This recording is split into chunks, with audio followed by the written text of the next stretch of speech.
Well, good morning, friends. I'm Philip of PGH Woodcraft, and welcome to part 3 of the charcuterie board.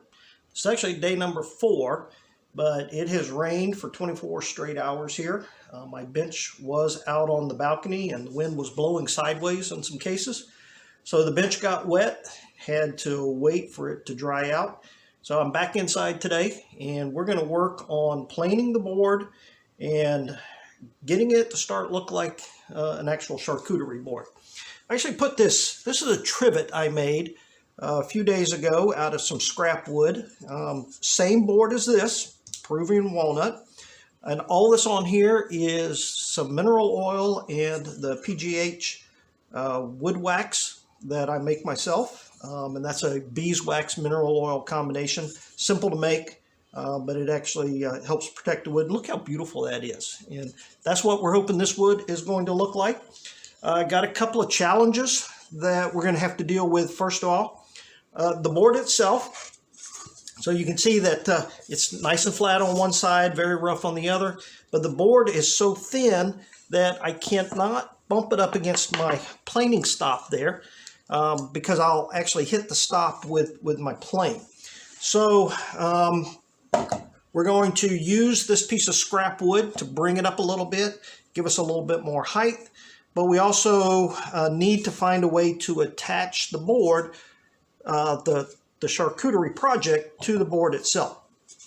And I'm going to be using a trick that I have not attempted before. I've seen other people use it, and it looks like it works very well. And what you do is you put painter's tape on both sides.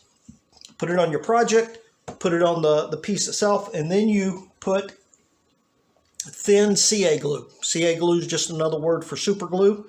So you put that on the project or on one side for the painter's tape. All right. Then you spritz your project side with activator. And now as you place these together, it should create an instant bond. Okay.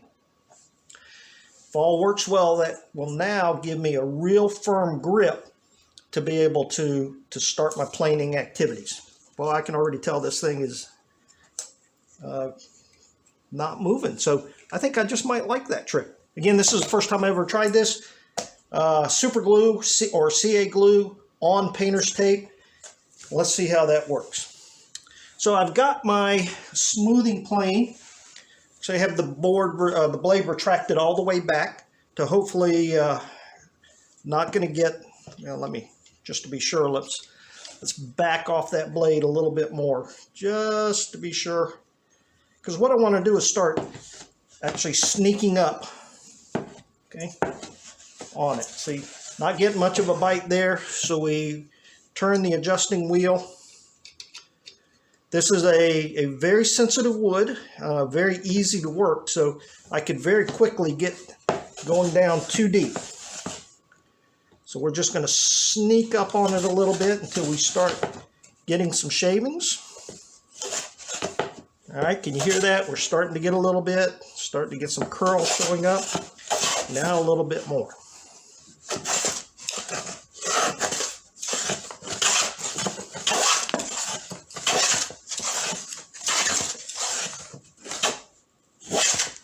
I just love the sound of that wood as it's being worked.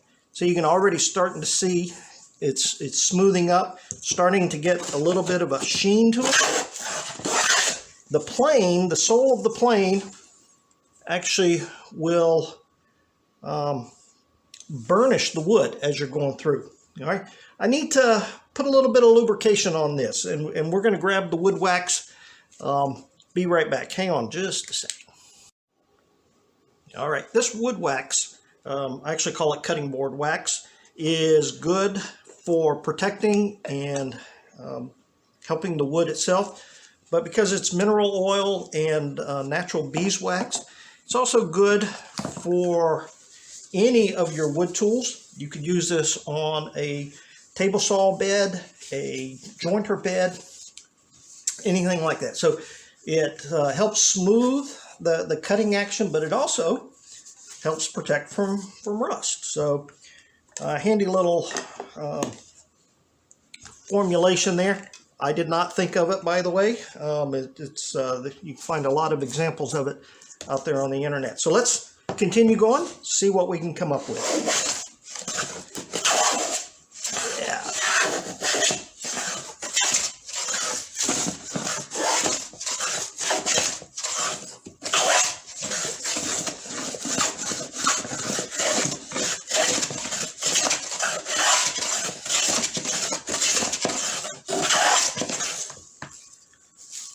Aren't those curls just beautiful? I love how that just throws up these curls. They're paper thin. In some cases, almost see-through. And that's just, I love the sound. I love the feel of how it works. And this is why I'm really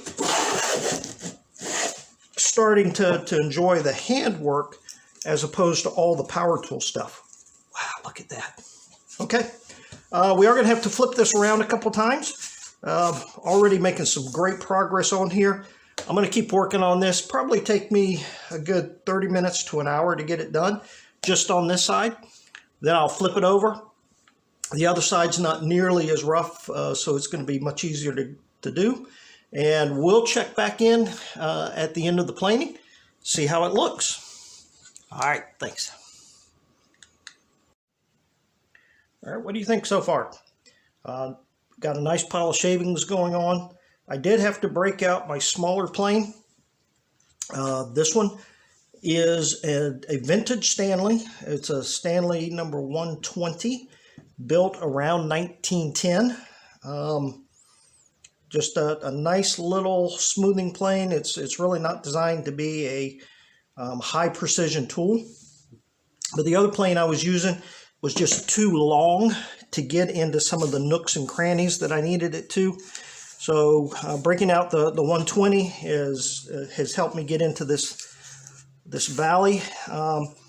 This area right here was where the pull saw had gotten a little bit off track, and I went in a little bit deeper. Actually, coming in from this side, had gotten in a little bit deeper than I wanted to. So still got to plane it down to make this smooth. But already making some good progress, and we're getting there. That was quite a workout. I've said in previous videos, if your planes are tuned up well enough that you really don't need sandpaper, I need sandpaper. Still a few gouges here. This spot in the middle was much deeper than I thought. And when you're only taking a shaving is about 1/1000th of an inch. And when you're taking that thin a shaving, it takes a while to get those grooves out of there. Anyway, there's some plane marks on here. I'm going to break out the sandpaper, get that cleaned up. If we look at it from the side, there's actually a low spot right here. I am not going to plane the whole thing down to match that low spot, which I really should do if I were going to make this perfect. I'm afraid that'll just weaken the board too much. So we're going to have to live with this low spot here. Thinking about some kind of reinforcement for the middle. But before we get into that, I'll do some sanding and then see what it looks like at that point.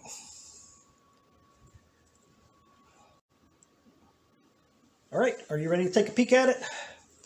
I am. I sanded up to, started out with 120 and then went to 180. That made a huge difference there. But this is just water on the rag.